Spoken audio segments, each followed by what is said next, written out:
आदित्य ठाकरेंची प्रतिमा स्वच्छ आहे। पूर्ण प्रकरण कोर्टामध्ये आहे। आदित्य ठाकरेंनी सुद्धा कोर्टामध्ये अपील केले। ज्या गोष्टी घडल्या त्या घडल्या, त्याला रीतसर कोर्टातून उत्तर दिलं जाईल असं माजी महापौर किशोरी पेडणेकर म्हणालेत। महापौर असताना दिशा सालियनचे वडील 4 वेळा ऑफिसला येऊन भेटलेत। आमच्या मुलीसंदर्भात चर्चा थांबवा असं ते म्हणाले होते। आता 5 वर्षांनंतर असं काय घडलं यामध्ये जाणून बुजून गोवलं गेलंय असा आरोप किशोरी पेडणेकर यांनी केलाय। त्यांनी स्वतःहून आम्हाला येऊन सांगितलं होतं की आम्ही दुःखी आहोत, आम्हाला हा त्रास नको आहे, आमच्या मुलीची बदनामी करतायत।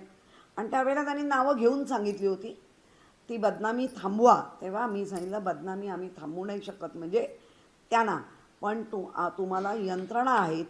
मग त्याने सांगितलं आम्ही महिला आयोगाला पत्र दिलं आहे, आम्ही स्थानिक पोलीस स्टेशनकडे जा।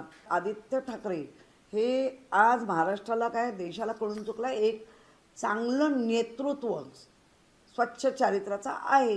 त्यामुळे आदित्य स्वतः म्हणतायत की हे सगळे मला बदनाम करण्यासाठी आरोप आहेत। लोकशाही मराठी ऐका, पहा, जागरूक रहा।